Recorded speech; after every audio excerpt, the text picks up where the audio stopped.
14장 10절로 20절 말씀 다 일어나셔서 읽어보겠습니다. 14장 10절 바로가 가까이 올 때에 이스라엘 자손이 눈을 들어 본즉 애굽 사람들이 자기들 위에 이른지라. 이스라엘 자손이 심히 두려워하여 여호와께 부르짖고 그들이 또 모세에게 이르되 애굽에 매장지가 없어서 당신이 우리를 이끌어내어 이 광야에서 죽게 하느냐. 어찌하여 당신이 우리를 애굽에서 이끌어내어 우리에게 이같이 하느냐. 우리가 애굽에서 당신에게 이른 말이 이것이 아니냐. 이르기를 우리를 내버려 두라. 우리가 애굽 사람을 섬길 것이라 하지 아니하더냐. 애굽 사람을 섬기는 것이 광야에서 죽는 것보다 낫겠노라. 모세가 백성에게 이르되 너희는 두려워하지 말고 가만히 서서 여호와께서 오늘 너희를 위하여 행하시는 구원을 보라. 너희가 오늘 본 애굽 사람을 영원히 다시 보지 아니하리라. 여호와께서 너희를 위하여 싸우시리니 너희는 가만히 있을지니라. 여호와께서 모세에게 이르시되 너는 어찌하여 내게 부르짖느냐. 이스라엘 자손에게 명령하여 앞으로 나아가게 하고 지팡이를 들고 손을 바다 위로 내밀어 그것이 갈라지게 하라. 이스라엘 자손이 바다 가운데서 마른 땅으로 행하리라. 내가 애굽 사람들의 마음을 완악하게 할 것인지 그들이 그를 따라 들어갈 것이라. 내가 바로와 그의 모든 군대와 그의 병거와 마병으로 말미암아 영광을 얻으리니 내가 바로와 그의 병거와 마병으로 말미암아 영광을 얻을 때에야 애굽 사람들이 나를 여호와인 줄 알리라 하시더니 이스라엘 진 앞에 가던 하나님의 사자가 그들의 뒤로 옮겨가매 구름 기둥도 앞에서 그 뒤로 옮겨 애굽 진과 이스라엘 진 사이에 이르러 서니 저쪽에는 구름과 흑암이 있고 이쪽에는 밤이 밝음으로 밤새도록 저쪽이 이쪽에 가까이 못하였더라. 아멘.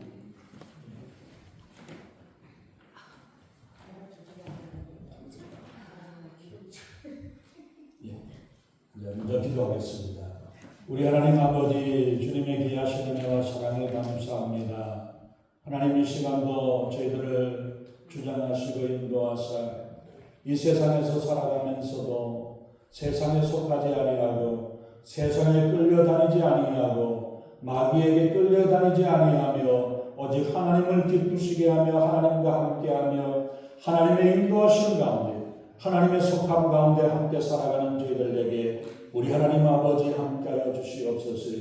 기쁨으로 주님을 사랑하고 주님을 섬기며 주님의 인도하심 가운데 기쁨으로 나아갈 수 있는 저희들 되게 하시며 세상 가운데 유혹과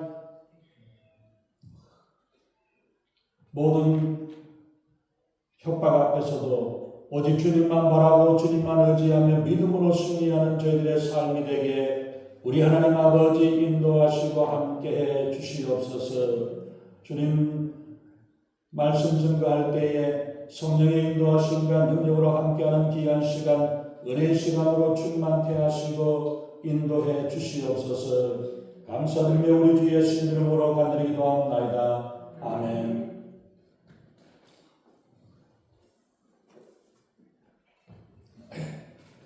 이스라엘의 이 출애굽의 역사는 이스라엘 중에서 가장 큰 일이고 구약 전체를 통해서도 아마 통틀어서도 가장 큰 사건이 되지 않을까. 또 가장 놀라운 사건입니다. 그 사건이 바로 이 홍해를 건너는 그런 사건이 되는데 바로가 10가지 재앙을 차례대로 이 하나님께서 징계를 하심으로 이제는 겁을 먹고 이스라엘 백성들을 더 이상 붙잡아 둘 수 없이 내어 쫓아보냈습니다.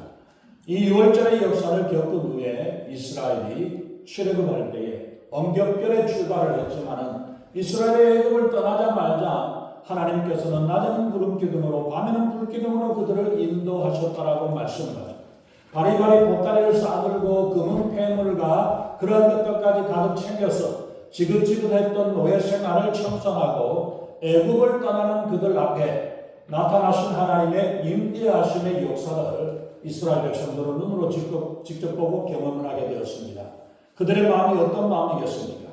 430년의 애굽 생활을 청천을 하고 바로의 위협 앞에서 떨치고 나온 이 감격과 설레임과 기대를 가지고 이제 이스라엘 백성들이 애굽을 떠나서 한 걸음 한 걸음 하나님이 약속하신 땅 가나안 땅을 향해서 갑니다. 근데 얼마 안 가서 그들이 스스로 힘으로는 감당할 수 없는 절대의 위기 가운데 상황 가운데 처하게 되었습니다. 이스라엘이 길을 잃고 광야에서 갈팡질팡한다라는 이러한 것 같아 보이자 바로가 이스라엘 백성들을 다시 내어보낸 것들을 후회하면서 다시 그들을 잡아내기 위해서 추격을 합니다. 이스라엘이 광야에서 혼동하여 헤매다가 길을 잃고 홍해 바다 앞으로 나아가서 그 앞에 갇혔다라고 생각을 하고 있는 거예요. 이스라엘이 광야에서 그런 모습을 보고 바로와 그 바로의 신하들의 마음이 변해가지고 날랜 기병들을 보내가지고 이스라엘 백성들을 추격을 하고 그들을 붙잡아 다시 오려고 하는 이런 것들을 봅니다. 그래서 이스라엘 백성들이 광야를 지나가지고 홍해 바다 앞에서 놓여 있는데 뒤에는 추격해 오고 있는 애굽의 군대를 기병대들을 바라보게 되었습니다. 그랬을 때 그 모습을 보고 이스라엘 백성들은 혼미백산을 해가지고 멘붕의 상태가 되어졌습니다. 아니 하나님께서 던져주시고 하나님이 인도해주시면 잘 지나가야 되는데 앞에는 큰 홍해 바다가 놓여있고 뒤에는 이때까지 겨우 우리를 풀어주었던 이스라엘을 잡으려고 하는 애굽의 군대가 말을 타고 쫓아오는 이 모습 앞에서 어떻게 해야 될지 모르는 이런 상황 가운데 놓이게 되었습니다.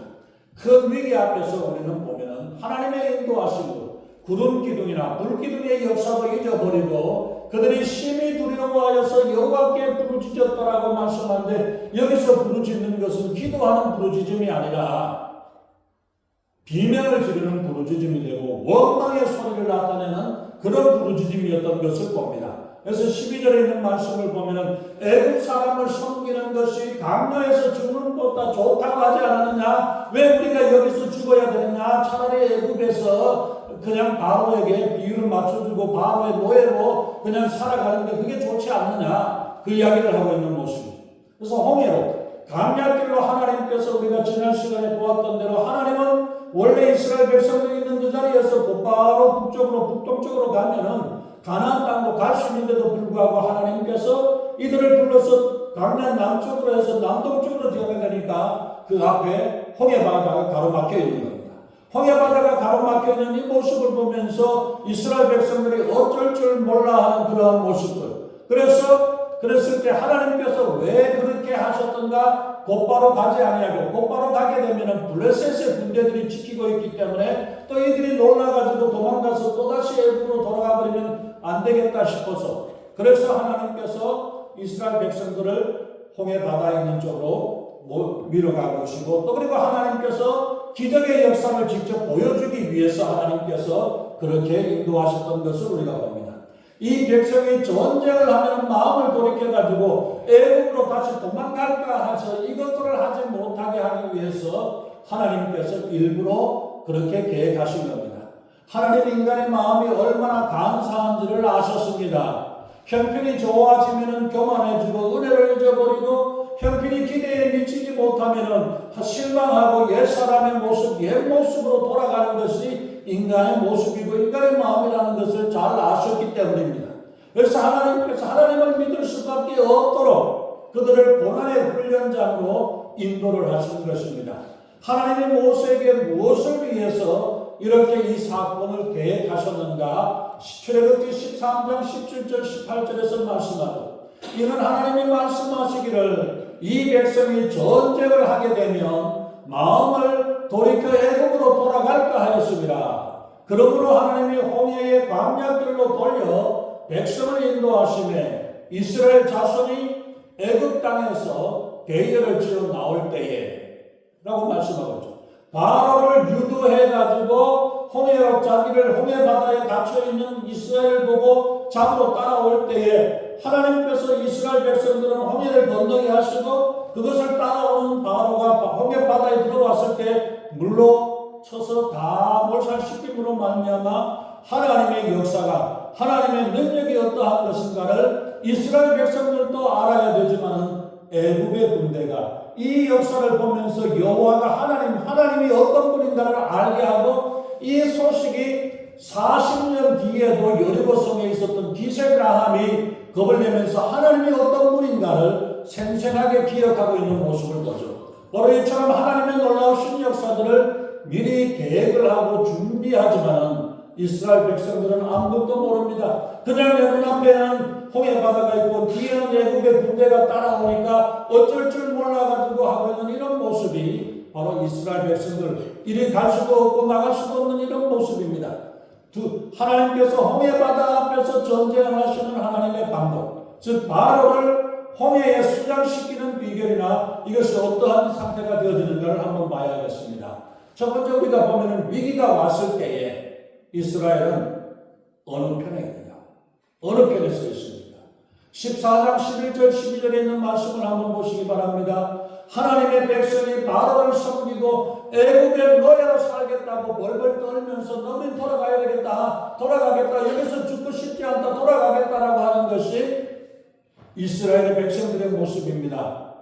어려움이 있고 위기가 있고 힘이 든다고 할지라도 원망하고 불평하는 자리, 불신앙의 자리에 서느냐, 하나님을 대적하는 자리에 서느냐, 하나님과 원수가 되는 자리에 있느냐, 어느 자리에 서야 하는가를 우리가 분명히 해야 합니다. 14장 13절에서 모세가 백성에게 이르되 너희는 두려워하지 말고 가만히 서서 여호와께서 오늘 너희를 위해서 행하시는 구원을 보라. 너희가 오늘 본 애굽 사람을 영원히 다시 보지 아니하리라고 말씀합니다. 그래서 하나님이 하시는 일을 우리는 두려워하지 말고 하나님의 역사를 바라보라고 말씀을 하고 있습니다. 그래서 13절에 보면은 가만히 서서 있다라는 말은 야자브라는 히브리어 단어인데 이것은 자리를 잡다, 위치를 잡다, 내 자리를 쓴다, 내가 어디에 앉느냐, 어디에 서느냐, 누구에게 줄을 대느냐, 이것이 어떻게 우리가 어느 길로 가느냐가 멸망의 길로 가느냐, 축복의 길로 가느냐의 그 길이라는 사실을 우리가 기억해야 합니다. 위기 때에, 전쟁의 때에 내가 어느 편에 있어야 할지를 잘 기억하고 내가 어느 위치에 있어야 하는지, 어느 위치를 서야 하는지를 결정을 잘 해야 합니다. 이 세상은 날마다 우리가 영적인 전쟁 중에 있습니다. 우리가 하나님 편에 서야 하느냐, 마귀 사탄의 세상의 편에 설 것인가를 우리는 결정해야 합니다. 하나님을 원망하고 불평하거나 하나님을 대적하고 방해하는 위치에 선다면 결국은 하나님과 원수가 되고 하나님의 심판을 피할 수가 없습니다. 어릴 때일수록 우리의 믿음을 잘 지켜나가야 합니다. 사람들은 어렵고 힘든 일을 당하면 쉽게 원망하고 쉽게 포기하고 쉽게 불평하는 일들이 많습니다. 그러나 이런 불신앙적인 모습, 불신적인 이 말은 하나님을 대적하는 위치에 서게 된다는 사실을 기억해야 합니다. 절망의 순간이라도 하나님의 대적하는 위치에 서지 말아야 합니다. 하나님을 원망하고 불평하는 것은 하나님을 대적하는 것입니다. 하나님 편에 서야 되고 하나님의 역사를 돕는 위치에 우리는 나아가야 하는 것입니다. 말 한마디를 하더라도 덕이 되는 말을 하고 유익한 말을 하고 살리는 말을 해야 합니다. 하나님 우리의 마음이 어떤지를 보고 계시고 확인하고 시험하고 계십니다. 한 병이 어렵다고 화가 난다고 말이나 행동을 함부로 하거나 하나님을 대적하고 백성을 미혹시키는 원망과 불평을 하게 되면 하나님의 대적이요 원수가 되는 것입니다. 그러기에 전쟁의 때는, 위기의 때는 먼저 나 자신이 어느 위치에 있는가, 어느 편에 있는가를 확인을 해보시기 바랍니다. 하나님과의 관계에서 하나님 편에 설 것인지 대적자의 하나님을 대적하는 사람 편에 서야 되는가를 우리가 생각을 해야 돼요. 두 번째, 우리가 홍해 앞에서의 전쟁을 할 때에는 바로를 수장시키기 위한 두 번째 방법은 하나님께서 싸우시도록, 하나님께서 싸우시기 위해서는 이스라엘이 어떻게 하라고 했습니까?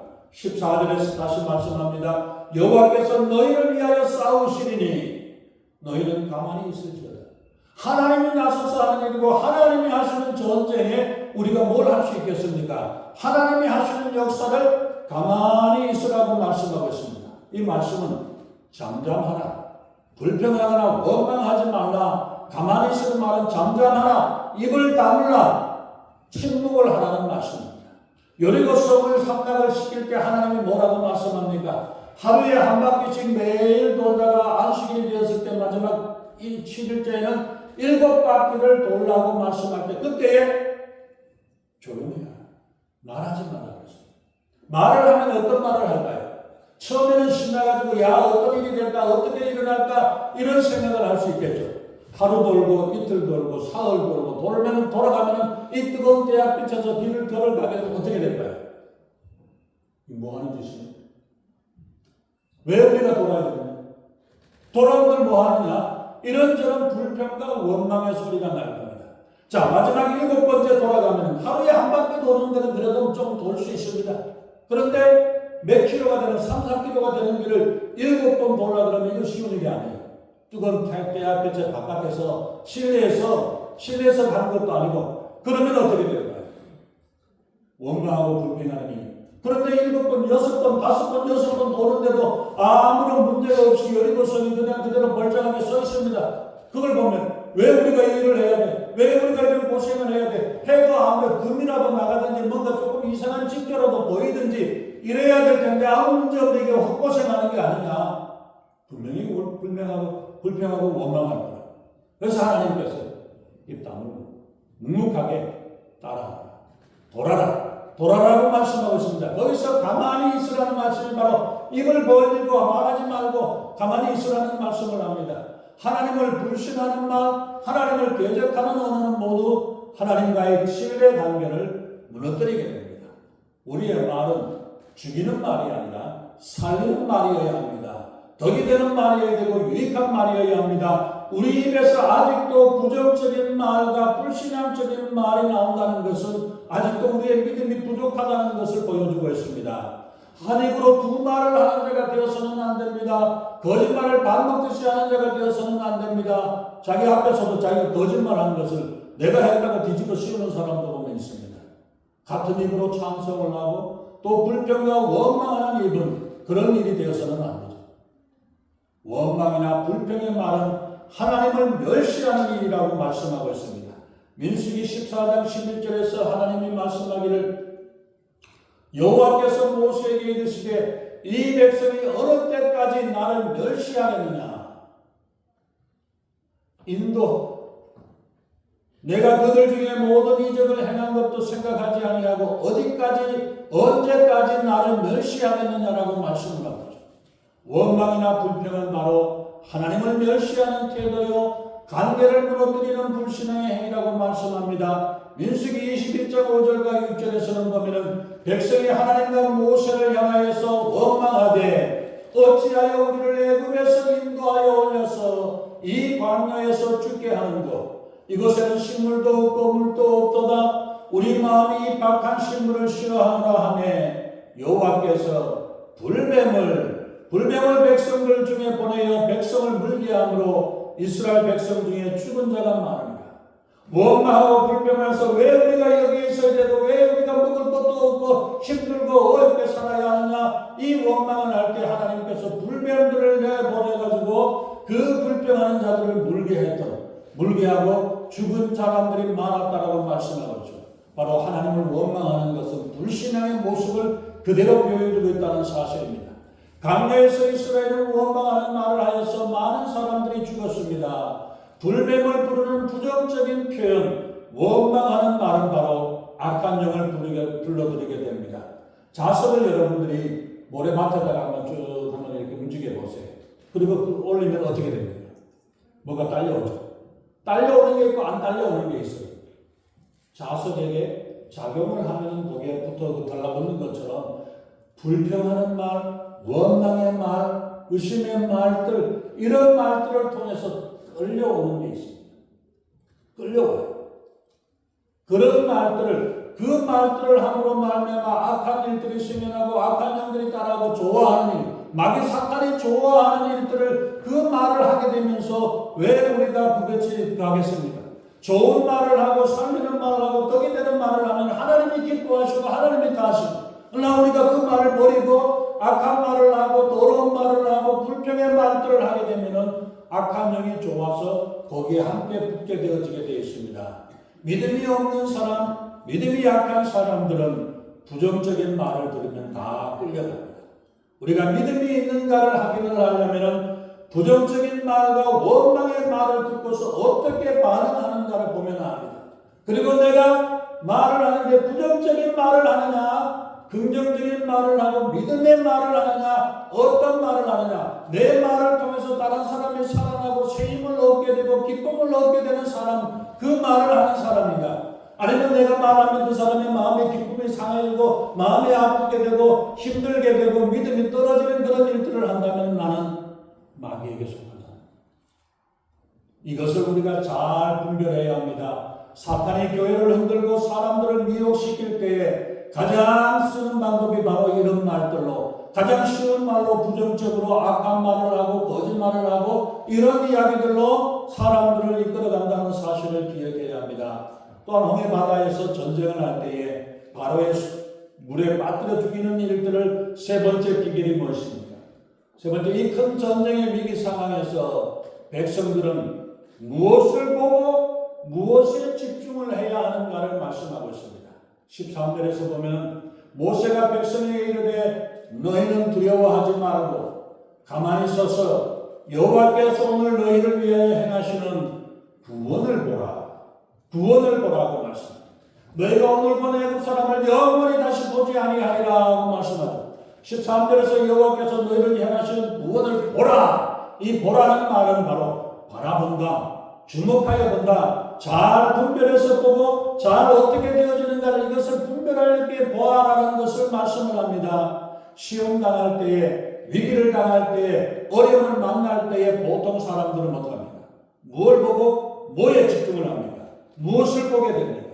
넘실대는 홍해 바다의 바닷물을 보고 우리 이걸 건너갈 수 없다라고 절망을 하고 뒤에서 따라오는 중무장한 애굽의 군대를 바라보면 두려워서 겁을 내고 거기서 주저앉아 버립니다. 파도치는 물결을 보고 예수님께서 나도 물 위를 걷게 해주세요. 베드로가 이야기했을 때 오라고 이야기하니까 용기를 내어서 베드로가 걸어갔습니다. 물 위를 걸어가다가 물결이 치는 파도치는 모습을 보고 두려워서 떨어졌다. 예수님을 보았을 때는 믿음으로 그 걸을 가서 물 위를 걸어갈 수 있었지만 이 베드로가 물결이 풍랑이 일어나는 그것을 보았을 때에 그걸 보고 겁이 나가지고 거기에서 물에 빠져지는 이런 모습들을 보여주었던 것처럼 우리가 무엇을 보고 사느냐, 무엇을 보느냐에 따라서 내 믿음이 자라고 성장해 나가느냐, 아니면 내 믿음이 떨어지느냐, 지옥 가운데로 떨어지는가를 우리에게 보여주고 있다는 사실입니다. 이 전쟁을 감당할 수 없는 연약한 자신을 보고 염려하고 낙담합니다. 그러나 이런 위기 가운데서 자신을 몰고 간 하나님을 원망하고 그 운명을 자신의 처지를 비관하고 사는 이러한 삶이 아니라 무엇을 봐야 되느냐? 문제와 어려움과 세상에 있는 것들을 바라보고 살아가는 것이 아니라 하나님의 역사를 바라보는 것, 하나님이 인도하실 그 일들을 우리가 바라보아야 합니다. 그러나 기도하면 우리의 믿음이 더해집니다. 문제와 어려움과 풍랑이 있는 모습을 보는 게 아니라 기도하면서 하나님을 바라보면서 기도할 때 우리의 믿음이 더해집니다. 기도하면 가슴이 뜨거워지고 담대함이 생겨납니다. 기도하면 하나님께서 우리에게 미리 비전을 보여주시고 하나님의 하실 역사들을 우리에게 보여주시고 인도하십니다. 모세는 이 사건을 통해서 하나님이 행하시는 일에 대해서 미리 보았기에 담대할 수 있었던 것입니다. 뭘 봤어요? 모세는 하나님의 홍해 바다를 갈라주시는 역사를 보았던 것입니다. 이 바닷가에서 빠져 죽는 게 아니라 하나님께서는 하시는 일들이 이 홍해 바다를 갈라서 이스라엘 백성들이 그것을 지나가게 되시는 것들을 이것을 알았기에 담대하게 설 수 있었던 것입니다. 기도는 바로 하나님께 집중하는 것이고 하나님을 바라보게 되는 것입니다. 기도하면서 문제에 집착하지 않습니다. 문제가 아니라 앞으로 행하실 하나님의 놀라우신 역사를 바라보아야 하는 것입니다. 문제가 내가 어려운 것들을 생각을 하면 기도하면서 생각하면 어떻게 돼요? 그 어려움 때문에 걱정이 더해지죠. 그게 아니라 그것을 인해서 아픈 것이 아니라 아픈 질병을 생각하는 게 아니라 내 건강한 모습을 생각하는 거예요. 하나님께서 축복하셔서 나를 건강케 하시고 내 아픈 걸 낫게 하시고 나를 하나님께서 해주신다. 이 상황을 봐야 되는데 아픈 것 보고 없는 것 보고 문제만 보고 문제를 생각하게 되면 거기에 빠지죠. 그게 아니라 우리의 기도를 통해서 하나님을 바라보고 하나님이 이루실 역사들, 하나님이 인도하실 역사들을 바라보고 나아가야 하는 것입니다. 그래서 우리가 하나님께서 역사하시고 인도하시는 하나님의 뜻을 바라볼 수 있기를 바랍니다. 이 문제를 가지고 기도할 때에 하나님께서 우리에게 감동을 주시고 우리에게 확신을 주시는 줄로 믿습니다. 큰 시험에서 이기는 비결은 내 방법, 내 고집을 내려놓고 하나님을 집중합니다. 하나님께 집중하고 하나님만 바라보는 것입니다. 하나님이 역사하시고 하나님이 인도하시도록 내 문제들을 맡겨드리는 겁니다. 나의 자리를 비워드리고 하나님이 역사하십시오, 하나님이 인도하십시오라고 하나님께 맡겨드리는 것입니다. 이제 이스라엘 백성들이 자기의 자리를 내려놓고 하나님의 역사를 바라보고 하나님께 의지할 때에 이스라엘 앞에 놓여있던 그 홍해를 염려하고 바로의 군대를 두려워할 때에는 보이지 않던 하나님의 약속의 땅 가나안 땅을 다시 소망의 눈으로 바라보게 되었습니다. 이스라엘이 그들 앞에 닥친 문제와 원수로부터 구원받게 되자 다시 믿음으로 서는 모습을 보죠. 우리가 어려움을 겪을 때마다 고난의 때마다 고난의 인생의 고난의 광년을 지나가게 됩니다. 이런저런 문제를 겪게 되기도 하고 저런 문제를 갖기도 하고 여러 가지 그러한 광야의 길을 가게 됩니다. 그러나 우리 그럴 때마다 우리를 부르신 하나님의 마음을 생각하면서 하나님을 내 마음속에 모시고 예수 그리스도를 마음에 모시도록 합당한 처소가 되도록 성화되어져 가야 합니다. 정상적인 광야의 훈련을 받았던 그리스도인이라면 그 세월만큼 성숙하게 되어지고 그 고난의 횟수만큼 성화의 단계로 우리는 한 단계 한 단계 믿음으로 주님께 가까이 나아가게 되는 줄로 믿습니다. 그래서 그런 애들은 보면 아프면서 크다잖아요. 아픈 만큼 성숙하게 되어져 갑니다. 성경의 인물 가운데서 고난당하지 않았던 믿음의 인물은 없었습니다. 바로 고난을 통해서 하나님께서 우리를 성숙시키기 때문에 이 고난의 과정을 지나면서 우리의 믿음이 한 단계 자라게 되고 또 한 단계 자라고 성장하고 성숙함으로 나아가게 된다는 사실을 우리가 기억해야 합니다. 세 번째, 우리가 하나님의 역사, 하나님의 구원의 손길이 어떻게 역사했습니까? 15절에서는 보면 너는 왜 부르짖느냐? 모세에게 하는 이야기입니다. 왜 너는 부르짖느냐? 뭐에게? 왜 기도하고 기도만 하고 있느냐? 기도하는 것만으로 끝낸 게 아니라 이제는 일어나서 실천하는 믿음, 행동의 믿음으로 옮겨야 된다고 말씀합니다. 이스라엘 백성들을 앞으로 나아가게 하라. 기도하면 그 다음에 우리의 믿음과 우리의 순종이 필요합니다. 기도하고 앉아있는 것으로 끝나는 게 아니라 그 기도를, 그 믿음을 가지고 한 걸음 한 걸음 나아가야 하는 것입니다. 16절에서 말하기를 내 손을 내밀어라. 나머지는 하나님이 해결하십니다. 내가 하는 일에 손은 뭡니까? 우리의 수고를 요구하십니다. 우리의 봉사와 우리의 희생을 원하십니다. 가만히 앉아서 해결되어지는 것이 아니라 기도만 해서 되어지는 것이 아니라 그 기도하고 나서 하나님의 인도하심을 따라 한 걸음 한 걸음 나아가야 하는 것입니다. 하나님은 샘물을 주시지만 그 물을 길러 먹도록 우리에게 그 물을 길러야 하는 것입니다. 하나님께서는 봄과 가을을 주시고 여름과 가을을 주시고 또 그리고 햇볕을 주시지만은 농사는 누가 지어야 합니까? 우리가 지어야 내가 지어야 합니다. 이 사실을 우리가 기도만 하는 것이 아니라 기도하고 믿음으로 나아가서 한 걸음 한 걸음 순종하며 나아가는 일들이 되어져야 한다는 사실을 말씀합니다. 하나님은 우리의 손에 수고를 요구하십니다. 우리는 순종하고 그러고 일하면 주님 앞에 봉사하며 나아가야 합니다. 앞으로 나아가야 하고 바다 가운데 행하라고 말씀합니다. 바다 한가운데로 지나가라고 말씀을 하죠.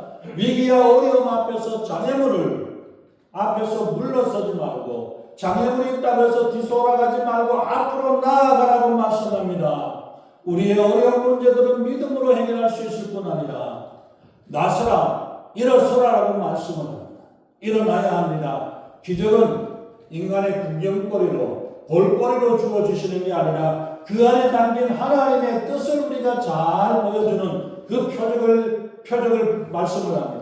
기적을 통해서 신앙이 확고해지고 하나님의 권위와 하나님의 영광 받으심을 보여주고 있습니다. 그래서 이스라엘 백성들은 구원을 받았고 여호와를 경외하게 되었고 모세를 신뢰하면서 한 마음으로 그 형제 바다를 지나가서 나아가게 되어졌던 거죠.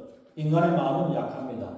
언제 어떤 일들을 겪게 되고 어떻게 되어질지를 모릅니다. 그러나 넘어질 때에 중요합니다. 넘어질 때에 뒤로 낮아빠지지 마세요. 엎어지시기 바랍니다. 낮아빠지는 사람의 특징이 뭐예요? 내배째라라는 이야기입니다. 그게 아니라 우리 믿음의 사람들은 문제가 생겨도 넘어져도 앞으로 엎드려져서 주여 기도할 수 있습니다. 근데 많은 사람들은 문제가 생기면 내배째라고 그냥 낮아빠지고 아무렇게나 해버리는 모습이죠. 그게 아니라 우리 문제가 생길 때 엎드려서 기도, 하나님의 도우심을 받고 하나님을 바라볼 때에 하나님이 역사하는데 이스라엘 백성들은 눈앞에 있는 홍해 바다를 보고 두려워서 겁을 내고 뒤에서 덥다 쫓아오고 있는 그 애굽의 군대 때문에 겁을 나가지고 어찌할 바를 모르고 있지만 하나님께서는 하나님을 바라보고 하나님의 말씀 앞에서 믿음으로 나아가라 두려워하지 말라고 말씀합니다. 하나님의 역사하시는 일들을 바라보고 하나님께서 인도하시고 역사하는 그 역사를 바라보아야 합니다. 우리 하나님은 우리의 모든 문제와 모든 어려움과 아픔을 아시는 하나님이시라는 사실을 우리가 기억해야 합니다. 그래서 고난 앞에서 문제 앞에서 하나님과 동행하고 주님을 붙잡고 주님의 인도하심 가운데 나아갈 때에 하나님의 역사는 우리에게 이루어지는 줄로 믿습니다. 하나님께서 우리에게 어떤 문제가 앞에 놓여 있고 어떤 대적이 우리를 쫓아온다 할지라도 어떤 장애물도 이겨내고 주님을 바라봄으로써 승리할 수 있는 믿음의 용사, 승리의 주인공이 되시기를 예수님의 이름으로 축원합니다. 기도하겠습니다. 전능하신 하나님, 주님의 귀하신 은혜를 감사합니다. 이스라엘 백성들이 앞에는 홍해요 뒤에는 쫓아오는 애굽의 병사들을 보면서 두려워하고 주저앉아 버렸지만은 하나님께서는 그 일을 통해서 홍해를 가르게 하시는 하나님, 이스라엘 백성들을 아름답게 홍해를 지나가게 하시는 하나님, 애굽의 군대를 물속에 빠뜨리시는 하나님, 이 하나님의 역사를 이루시는 줄로 믿습니다. 우리의 눈은 하나님을 바라보고 주님을 의지하여 하나님의 인도하심과 역사하심을 나아가는 우리 믿음의 사람, 믿음의 용사가 되게 하시고 우리의 어떤 장애물과 어떤 어려움 앞에서도 담대하게 주님을 바라보고 주님을 의지하여 승리하는 저희들에게 우리 하나님 아버지 역사하시고 인도해 주시옵소서. 감사드리며 우리 주 예수님 이름으로 간절히 기도합니다.